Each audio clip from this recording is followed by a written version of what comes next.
বাজার রোড মাদ্রাসায় মাঝে মাঝে আইসা খেয়াল করে করে হাদিসের ইবারতগুলো শুনবা, বুঝবা না, তারপরেও শুনবা। হিফজখানার পাশে দাঁড়িয়ে দাঁড়িয়ে আল্লাহর বান্দার তিলাওয়াত শুনবা, মাসুম বাচ্চার কণ্ঠের তিলাওয়াত শুনবা। ওই হুসাইনিয়া মাদ্রাসায় গিয়া আল্লাহর বান্দাদের তিলাওয়াতগুলো শুনবা। মাহমুদিয়া মাদ্রাসায় গিয়া ছোট ছোট বাচ্চাদের কোমল কণ্ঠের তিলাওয়াতগুলো মাঝে মাঝে শুনবা। হাদিসের দর্সের পাশে গিয়া বুখারীর ইবারতগুলো শুনবা, মুসলিমের ইবারতগুলো শুনবা, তিরমিজির ইবারতগুলো শুনবা, নাসাঈর ইবারতগুলো শুনবা, মুয়াত্তার ইবারতগুলো শুনবা। এমন করে করে করে যদি শুনতে পারো, যদিও ইবারত বুঝবা না, এরপরেও দেখবা আল্লাহর বান্দারা যখন, মাদ্রাসার ছাত্ররা যখন নবীজির হাদিসগুলো কালা কালা রাসূলুল্লাহ সাল্লাল্লাহু আলাইহি ওয়াসাল্লাম বলে এক একটা সুন্দর সুন্দর করে টানে।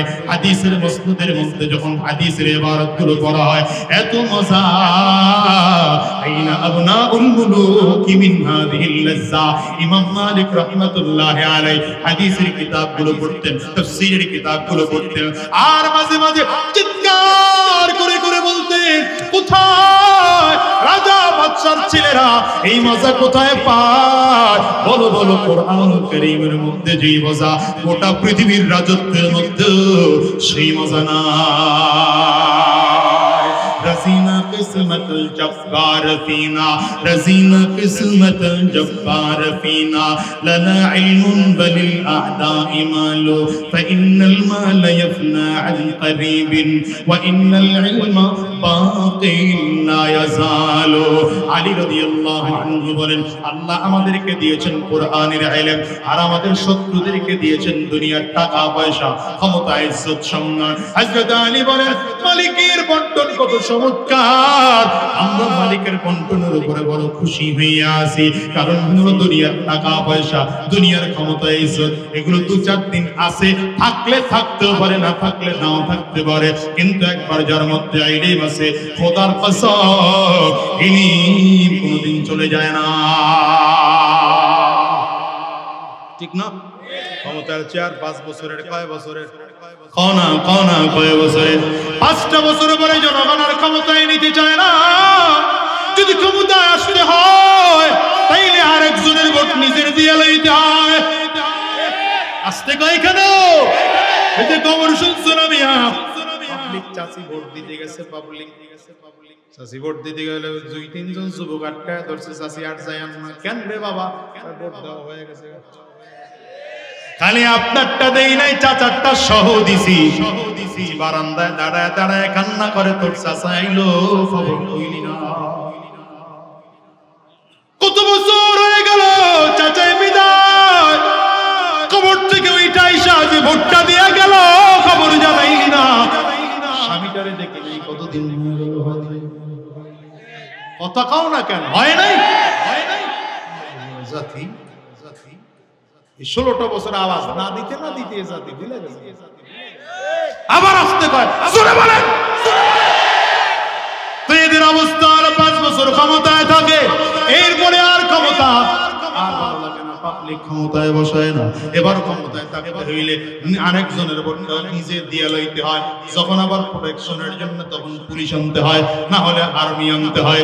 এরপরে আবার দ্বিতীয়বারে আসা যায়, এরপরে তৃতীয়বারে আসা যায়, একের পরে এক যখন বারবার করে আসা হয়, জনগণ ভাই এইবার আর ক্ষমতায় রাখা যাবে না, পালাবি, এমন করে পালাবি অস্তিত্ব থাকবে না। দুই হাত উঁচা করে খাও। এই জন্য বলি, তোমরা মামলা হামলা তো কম করো না। কত আলেমদের বিরুদ্ধে মামলা হামলা করেছ, শায়েখে চরমনার বিরুদ্ধে মামলা দিয়েছ, পীর সাহেব চরমনার বিরুদ্ধে মামলা দিয়েছ, 10,000 টাকার পকেট মেইরের মামলা। আল্লামা মামুনুল হক সাহেবের বিরুদ্ধে মামলা দেওয়া হয়েছে, নারী কি বলে ধর্ষণের মামলা। আল্লামা খালিদ সাইফুল্লাহ আইয়ুবের বিরুদ্ধে মামলা দেওয়া হয়েছে, গুলিস্তানের ককটেল নিক্ষেপের মামলা। কুয়াকাটার হাফিজুর রহমান সিদ্দিকীর বিরুদ্ধে মামলা দেওয়া হয়েছে, কি ইহসান গ্রুপের মামলা। আমার বিরুদ্ধে মামলা দেওয়া আছে, আমি নাকি গাছ কাইটা আমার ঘরে নিয়ে আসছি। আমি তাকায় তাকায় বলি, যারা আমাদের উলামায়ে কেরামদেরকে মামলা হামলা করেছো, আমরা আলহামদুলিল্লাহ এখনো তো রাজা বাদশার মহব্বতে করে কথা বলি। হাজার হাজার মানুষ এখন আমাদেরকে ভালোবেসে দ্বীন ইসলামের কথাগুলো শুনে, কিন্তু তোমরা যারা মামলা দিয়েছো, তোমরা যারা হামলা করেছো, তোমরা যারা চক্রান্ত করেছো, 100 আলেমের নিচ তৈরি করেছো, কলা পাতার বিছানায় ঘুমাইয়াও টিকতে পারো নাই। শুধু তাই নয়, দাড়িটারে কামাইয়া কলক লাগাইয়া নৌকার মধ্যে চইরাও বাঁচতে পারো নাই, কটাইয়া গেছো। আরে এটা তো দুনিয়ার শাস্তি রে যুবক, এটা তো দুনিয়ার শাস্তি হয়ে গেল। আখিরাতের ময়দানে তুমিও যা থাকবা, আমিও তা থাকবো। সেদিন আল্লাহর সামনে দাঁড়াইয়া তোমার প্রত্যেকটা জুলুমের একটা একটা করে হিসাব নেব, একটা একটা করে হিসাব নেব। হাত উঁচা করে বলো। সাহাবায়ে কেরাম দিয়ে কোরআন পড়েছেন, তাবিঈনও একই কোরআন পড়ছেন, না ব্যবধান আছে? তবে একই কোরআন পড়েছেন, আমরা একই কোরআন পড়ি না, কোনো ব্যবধান আছে? ব্যবধান যদি না হয়, সাহাবী যেই কোরআন পড়েছেন আমরাও সেম কোরআন পড়ি, তো সাহাবী হলো কেন? বলেন তো হ্যাঁ, কেন? কন্যা নবীর সুহবতের কারণে। কথা হয় না? কার সুহবতের কারণে? নবীর সুহবতে গিয়া কোরআন শিখার কারণে তারা সাহাবী হয়েছেন। সাহাবীর সুহবতে গিয়া কোরআন শিখার কারণে তাবিঈন হয়েছেন। তাবিঈনের সুহবতে গিয়া কোরআন শিখার কারণে, ঈমান আনার কারণে তবে তাবিঈন হয়েছেন। এই সুহবতের দাম আছে না নাই? এখন কোন আহাম্মক বেকুব যদি কয় আমাদের কাছে কোরআন আছে আর সহিহ হাদিস আছে, হুজুরুল্লাহ মানা লাগবে না, মাযহাব মানা শিরিক, পীর মানা শিরিক, ওর মাথায় কি ব্রেইন আছে না গোবর আছে? বুঝেন নাই কথা? যদি সুহবত ছাড়া দ্বীন শেখা যাইত, আল্লাহ কোরআন পাঠাইতেন, নবী পাঠাইতেন না। সুহবত লাগবে না? বলেন না সুহবত লাগবে না? এই সুহবতের কারণে সাহাবী হয়েছে, ঠিক কি না? শুধু সাহাবী হয় নাই, সাহাবীদের দাম কেমন? আপনার আমার টোটাল জিন্দেগির আমল, এখানে যতজন আছি আমাদের সবার জিন্দেগির সব আমল যদি এক পাল্লায় দেওয়া হয়, আবু বকর সিদ্দিক রাদিয়াল্লাহু আনহু একবার সুবহানাল্লাহ কে যদি আরেক পাল্লায় দেওয়া হয় সমান হবে? কেন ব্যবধানটা হলো? কেন? নবীর সুহবত। রাসূলুল্লাহ সাল্লাল্লাহু আলাইহি ওয়াসাল্লামকে দুনিয়ার কারো কাছে শিক্ষা অর্জন করার সুযোগ আল্লাহ দেননি, একমাত্র শিক্ষা দিয়েছেন কে?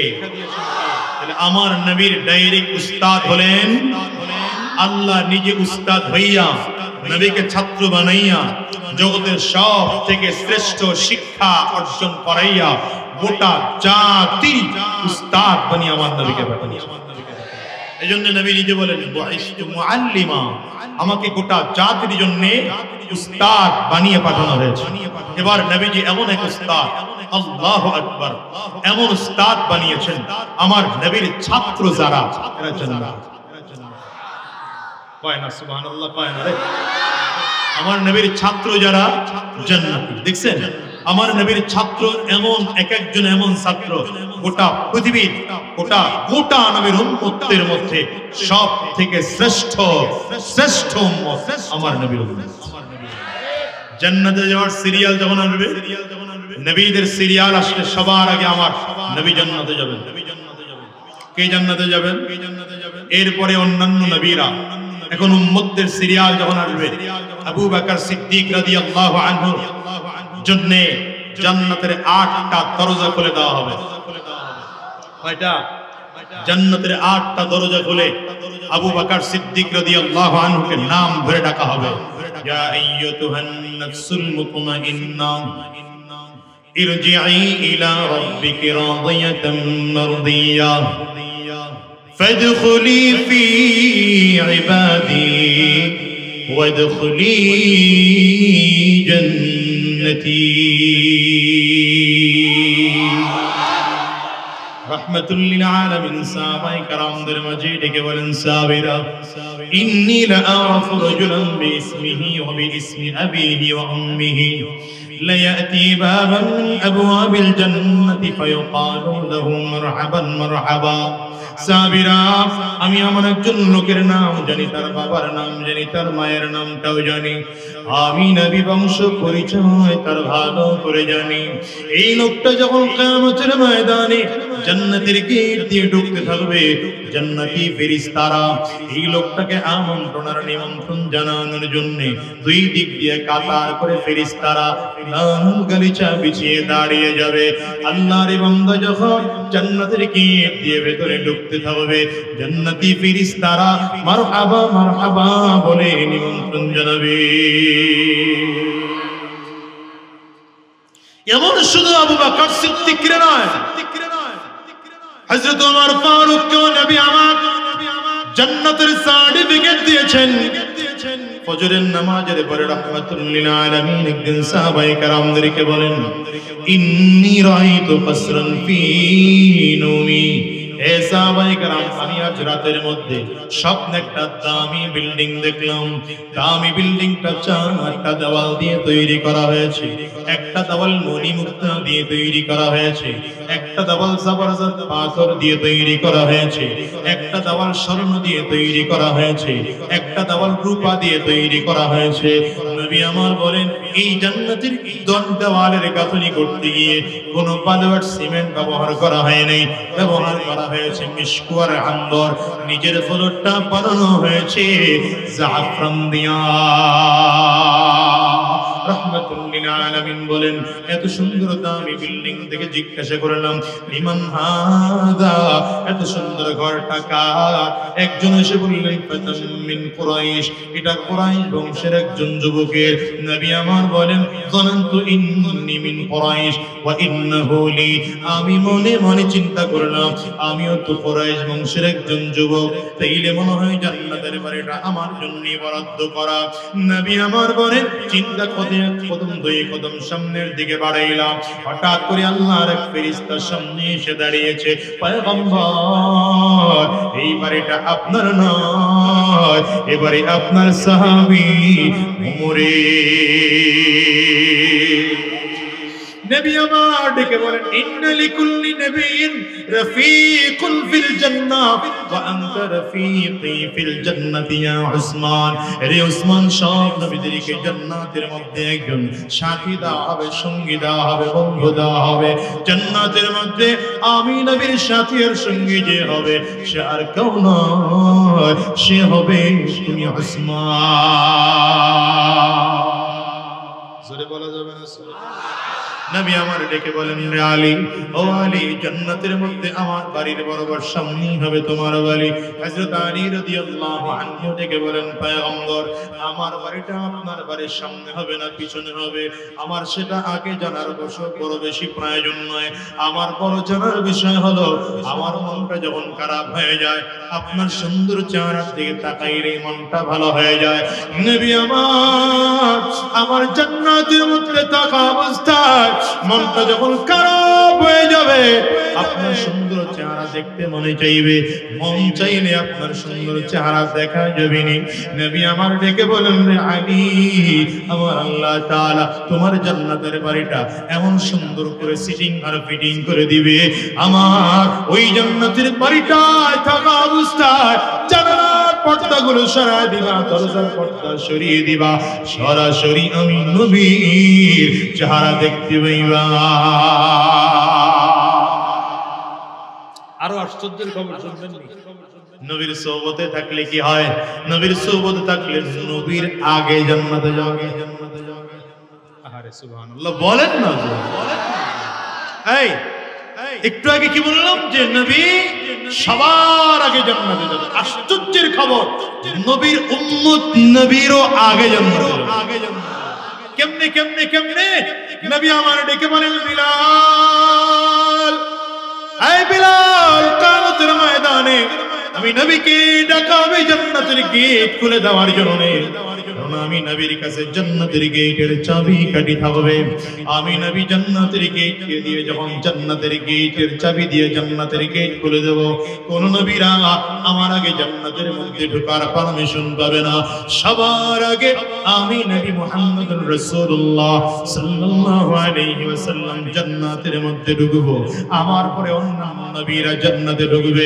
কিন্তু নবী আমার আমার বলেন, আমি নবী যেই সাওয়ারিতে আরোহণ করে জান্নাতের মধ্যে ঢুকবো, সেই সাওয়ারির লাগাম ধরে ধরে ধরে ধরে তুমি বিলাল আমি নবীর আগে জান্নাতে যাইবা।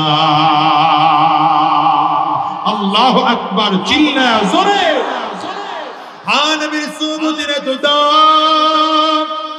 যেই মানুষটা নবীর ছাত্র হয়ে যায়, দুনিয়ায় থাকা অবস্থায় জান্নাতের সার্টিফিকেট পেয়ে যায়।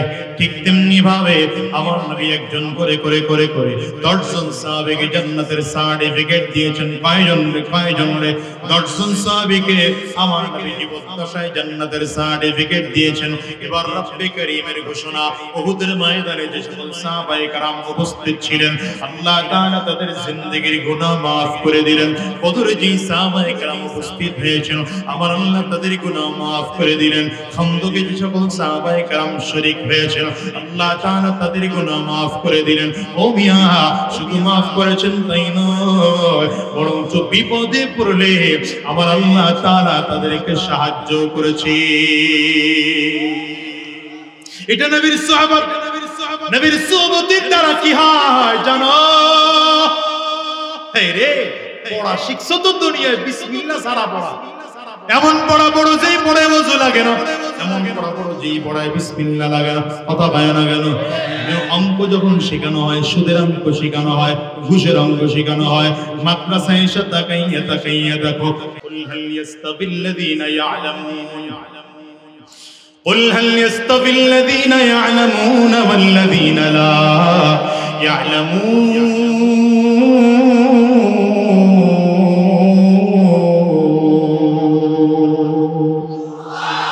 মক্কা মদিনার ছোট ছোট বাচ্চাগুলো আমার নবীর সোহবতে এসে দাঁড়িয়ে যাইত।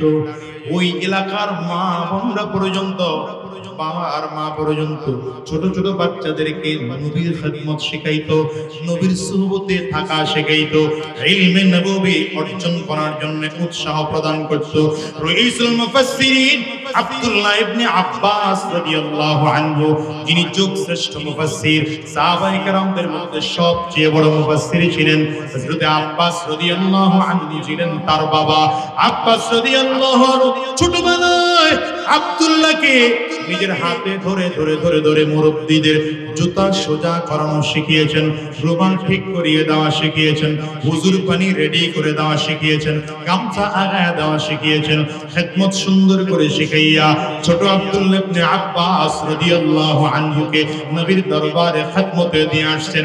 একটা রাতের ঘটনা বলে, রে যুবক, রাহমাতুল লিল আলামিন তাহাজ্জুদ নামাজের জন্য একবার উঠেছেন। তাহাজ্জুদ নামাজের জন্য উঠলে পড়ে আমার নবী দরজা খুলে সামনে বসে দাঁড়িয়েছেন। দাঁড়াতেই দেখেন সুন্দর একটা পাত্রের মধ্যে পানি রাখা আছে। হাত পাত্রের পানির মধ্যে হাত দিয়ে দেখলেন পানিটা গরম করা। শীতের দিনে গরম পানি হলে ওযু করতে বড় মজা লাগে, আনন্দ লাগে। রাহমাতুল লিল আলামিন আশ্চর্য হয়ে গেলেন, এত সুন্দর করে পানির পাত্র কে রাখলো, পানিটা আবার এত গরম করে কে রাখলো। শুধু তাই নয়, রাহমাতুল লিল আলামিন ওযু করে ঘরে ঢুকবেন, হঠাৎ করে তাকিয়ে দেখেন ওই দরজার সাথে একটা ছোট্ট করে পানি মোছার জন্য তোয়াইলা রাখা আছে, কাপড় রাখা আছে। রাহমাতুল লিল আলামিন কাপড়টা হাতের মধ্যে লইয়া ঘরের মধ্যে ঢুকলেন। ঘরে ঢুকলেই তাকিয়ে দেখছেন কিবলামুখী করে একটা জায়নামাজ বিছানো আছে।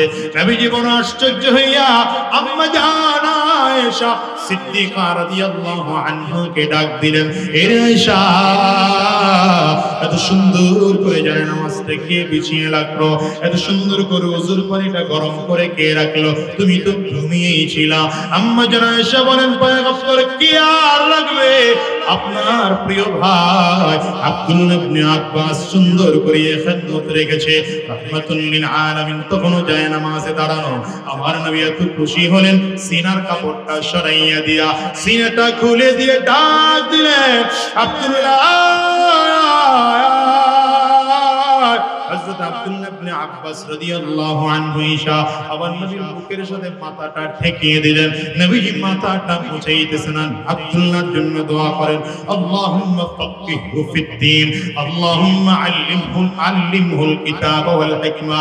আয় আল্লাহ, আমার আব্দুল্লাহকে কুরআনুল কারীমের সহিহ বুঝ দান করো, তোমার ইলম ও হিকমতের বুঝ দান করো।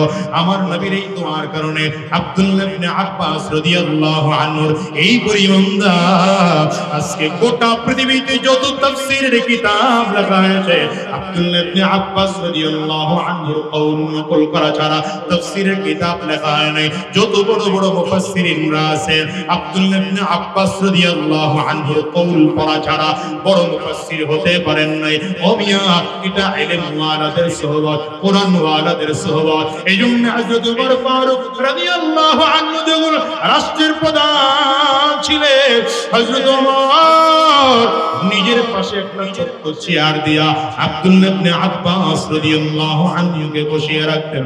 বড় বড় এক এক দেশের নেতারা চলে আসতো, রাষ্ট্রপ্রধানরা আসতো, এসে এসে বলতো, খলিফাতুল মুসলিমিন ওমর, আমিরুল মুমিনিন, আমরা বড় বড় এক একটা দেশের মানুষ, আমরা বড় বড় দেশের প্রেসিডেন্ট, আপনি আমাদের দেশের মধ্যে ছোট্ট আব্দুল্লাহ ইবনে আব্বাসকে কেন বসিয়ে রাখেন?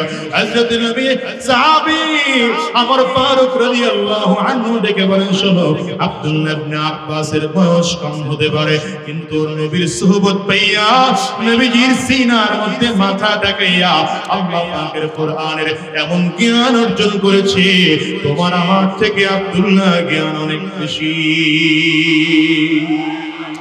নবীর সোহবতে আল্লাহর নবীর সাহাবীরা ছোট ছোট বাচ্চাদেরকেও নিয়ে আসতেন। আমরা তো বাচ্চাদেরকে উলামায়ে কেরামদের কাছে নিয়ে যাইতে চাই না, আমরা কোরআন ওয়ালাদের কাছে সন্তানদেরকে নিয়ে যাইতে চাই না, বরং হুজুরদের সাথে চললে আমরা সন্তানদেরকে আরো বকাঝকা করি। হঠাৎ করে জঙ্গি হয়ে যাইতেছো নাকি, হঠাৎ করে আবার রাজাকারে যোগ দিলে নাকি, হঠাৎ করে দেশদ্রোহী কোনো কাজের সাথে যোগ দিলে নাকি। আরে কপাল পোড়া মুসলমান, জানো কোন সন্তান যদি উলামায়ে কেরামদের সাথে সঙ্গ হয়, ওই সন্তান চরিত্রহীন হবে না। খোদার কসমে এই সন্তানটা যুগের শ্রেষ্ঠ চরিত্রবান হবে। চিল্লায়ে বলো ঠিক কিনা? নবীর একজন ছোট্ট সাহাবী তালহা রাদিয়াল্লাহু আনহু, মাত্র 10 থেকে 12 বছর বাচ্চাটার বয়স। মাঝে মাঝে বাবার হাত ধরে নবীজির কাছে চলে আসতেন। বাবার নাম বারা রাদিয়াল্লাহু আনহু, ছোট বাচ্চাটার নাম তালহা রাদিয়াল্লাহু আনহু। এই ছোট্ট বাচ্চারে বাবা আইনা দূরে বাচ্চাটারে বসিয়ে রাখা নবীজির সামনে বসে বাবা মজার মজার করে আমার নবীর সাথে কথা বলতেন। কিছু কিছু প্রশ্ন করার থাকলে প্রশ্ন করতেন, আমার নবী সুন্দর করে জবাব দিতেন। বাচ্চাটা দূরে বসে থাকতো, নবীজির চেহারার দিকে তাকিয়ে থাকতো। একদিন বাবা নিয়ে আসছে বাচ্চাটাকে নবীজির পাশে দূরে বসিয়ে রেখে বারা রাদিয়াল্লাহু আনহু নবীজির সাথে বড় করে কথা বলতেছে। কথা বলে যখন বাড়ির দিকে রওনা করেছেন, বাচ্চাটার হাত ধরেছেন বাবা। বাচ্চাটা হাত ধরা অবস্থায় বাবার দিকে তাকিয়ে বলে, আব্বু। নবীজির কাছে যখন নিয়ে আসে, দূরে বসে রেখা তুমি নবীর সামনে বসে কত চমৎকার করে কথা বলো। আব্বু গো, এত কথা তোমার নবীর সাথে বলতে মনে চায়, আমার কি ছোট্ট মানুষ নবীর সাথে কোনো কথা থাকতে পারে না? হাতটা একটু ছেড়ে দাও, আমি আমার নবীর সাথে একটু স্পেশাল কথা বলবো। এই ছোট্ট বাচ্চার মধ্যে নবীর প্রেম আর ভালোবাসা দেখে বাবা হাতটা ছেড়ে দিলেন। বাচ্চাটা দৌড় দিয়া নবীজি দরবারে হাজির, রাহমাতুল লিল আলামিনের দরবারে দাঁড়াইয়া আস্তে করে নবীজির চেহারার দিকে তাকিয়ে ডেকে বলেন, নবী আপনি আমার আব্বুর দিকে দাঁড়ায় দাঁড়ায় কত সুন্দর করে কথা বলেন, আমাকে নবী একটু কাছে ডাকেন না। ও নবী, আমার আব্বু একাই কিন্তু আপনারে ভালোবাসে না, আমিও কিন্তু আপনারে ভালোবাসি। ও নবী, আমার আব্বু আপনারে যতটা ভালোবাসে, আছে আমি আব্দুল্লাহ, আমি তালহা আপনারে অনেক বেশি ভালোবাসি। রাহমাতুল লিল আলামিন ছোট্ট বাচ্চারে পরীক্ষা করার জন্য বলেন, তালহা তুমি যদি আমার এত ভালোবাসো, তাইলে তোমার কোমরের মধ্যে যে তরবারিটা আছে, এই তরবারি দিয়া পারলে তোমার বাবার কল্লাটা আমার সামনে এনে দাও। নবীজি বলতে দেরি হয়, ছোট্ট বাচ্চাটা তরবারিটা কোমর থেকে টান দিয়ে বের করেছেন, উলঙ্গ তরবারি লইয়া বাবার দিকে পাগলের মতো দৌড় দিতে আরম্ভ করেছেন। মাথা আনার জন্য নবী আমার হাতটা ধরে ফেলেছেন, তালহা সামনের দিকে আগানা। আমি নবী দুনিয়ার কোন বাবা সন্তান কি ধরবে, আমি এই জন্য জমিনের মধ্যে আগমন করি নাই, বরঞ্চ আমি নবী তো এই জন্য এসেছি সন্তান বাবা মায়ের খেদমত করবে, সন্তান বাবা আর মায়ের সাথে ভালো আচরণ করবে। আমি পরীক্ষা করেছিলাম, তুমি পরীক্ষায় পাশ করে ফেলেছো। এই ছোট্ট বাচ্চা রহমাতুল লিল আলামিনের সামনে দাঁড়ায় বলেন, পয়গম্বর আমার ছোট্ট একটু নসিহত করে দেন, আমি আপনার নসিহতটা চিরজীবন মনে রাখবো। হযরত নবী করিম সাল্লাল্লাহু আলাইহি ওয়াসাল্লাম বলেন, তোমার কলিজায় এই মুহাব্বত রেখে চইলো, আর কিছুই লাগবে না। এই ছোট্ট বাচ্চা নবীজির দরবার থেকে বিদায়, বাড়ি অনেক দূরে, বাবার সাথে করে মাঝে মাঝে আমার নবীর দরবারে আসতো। লম্বা দিন পরে বাবা বারা রাদিয়াল্লাহু আনহু নবীজির কাছে আসছে। আজকে ছোট্ট বাচ্চাটাকে সাথে করে নিয়ে আসে নাই। আমার নবী ডাকতে, রে বারা, সব সময় আসলে তো আমার ছোট্ট আশিকটারে সাথে করে নিয়ে আসতাম, আজকে যে আসলা আমার ছোট্ট আশিকটারে নিয়ে আসলা না, কোথায়? বাবা নবীজির দিকে তাকায় চোখের পানিগুলো ফেলে কান্না করতে আরম্ভ করেছে। ডেকে বলেন, নবী কেমন করে আমার এই বাচ্চাটারে নিয়ে আসলো? আমার এই বাচ্চাটা তো জমিনে নাই, তো জমিন থেকে বিদায়। রে করে যেটু করে যুবক রে মজলিসটার মধ্যে এমন মানুষ যদি কেউ থাকে, ছোটবেলার বাচ্চা, ছোটবেলায় ছোট বাচ্চাকে হারিয়েছো, তুই বাবার কলিজাটার দিকে তাকিয়ে দেখো, কলিজায় কত ব্যথা, কত ব্যথা, কত ব্যথা। এই বাচ্চাটার বাবা বারা রাদিয়াল্লাহু আনহু নবীর সামনে দাঁড়ায় চিৎকার করে কাঁদতে আরম্ভ করেছে। নবী আমার থেকে বলে, রে বারা, ওই ছোট্ট তালহাটা জমিন থেকে বিদায় হয়ে গেল, আমারে কি একটু জানাইলা না? বাবা ডেকে বলে, নবী আমার জানাইতে তো চাইছিলাম, কিন্তু আপনার এই ছোট্ট আশিকটা আপনার জানাইতে দেয় নাই, নিষেধ করেছে। বলে, কেন কেন? হুজুর আমি যখন আপনার এখান থেকে গেলাম কিছুদিন পরে খেয়াল করলাম আমার বাচ্চাটার কলিজার মধ্যে, আমার বাচ্চার শরীরটার মধ্যে জ্বর, জ্বরের কারণে আমার বাচ্চাটা থরথর থরথর করে কাঁপতেছে। বাচ্চাটারে মাথা উঠাই আমার কোলের মধ্যে নিলাম, বাচ্চাটা আমার কোলের মধ্যে আছে। তারপরে আমার দিকে তাকায় বলে, আপু আমার কাছে মনে হয় আমি বাঁচবো না, বাঁচবো না। তবে আমি যদি জমিন থেকে বিদায় হয়ে যাই, সকাল বেলায় যদি বিদায় হয়, আমার নবীর খবর দিব, নবী যেন এসে আমার জানাজা পড়ায় নিজের হাতে নবীজির দাফন করে। কিন্তু আপু রাত্রি বেলায় যদি মারা যায়, আমার নবীর খবর দিব না, আমার নবীর রাত্রি বেলায় খবর দিব না। কেন খবর দেব না? বাচ্চাটাই বলে, রাত্রি বেলায় যদি আমার নবীর খবর দাও, আমার নবী আমার ইন্তেকালের খবর পাইলে মদিনার গলি গলি দিয়ে আমার বাড়িতে চলে আসবে। আমার বড় ভাই নবীর শত্রুর অভাব নাই, ওই মদিনার গলিতে আমার নবীকে একা একা কাফিররা পাইলে আমার নবীর জমিন থেকে বিদায় করে দিতে পারে, আঘাত করতে পারে। আমার লাশ দেখতে আসতে গিয়ে যদি নবীজি জমিন থেকে বিদায় হয়ে যায়, আমার নবী যদি আঘাত প্রাপ্ত হয়, কাফিরদের মাধ্যমে যদি আঘাত প্রাপ্ত হয়, আমি পারা সহ্য, আমি তালহা সহ্য করতে পারবো না।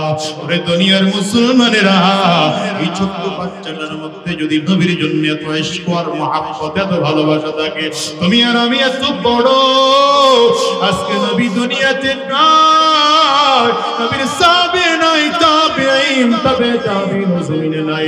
আজকে নবীজির দ্বীন তোমার আমার সামনে থেকে বিদায় হয়, নবীর দ্বীনের বিরুদ্ধে কটূক্তি করা হয়, ইসলামের বিরুদ্ধে চক্রান্ত ষড়যন্ত্র করা হয়। ও মুসলমান, তোমাদের কাছে জানতে চাই, নবীর দ্বীন রক্ষা করার জন্য, ইসলাম রক্ষা করার জন্য যদি জীবনটাকে বাজি দেওয়ার প্রয়োজন হয়, বাজি দিতে তৈয়ার কারা কারা? হাতগুলো উঁচা করে দেখাও। একটু কান্না তো কণ্ঠে ডাক দাও, আল্লাহ। চিল্লাইয়া জোরে ডাকো, আল্লাহ। আরো জোরে জবান খুলে বলো, আল্লাহ। গো দয়ার মালিক,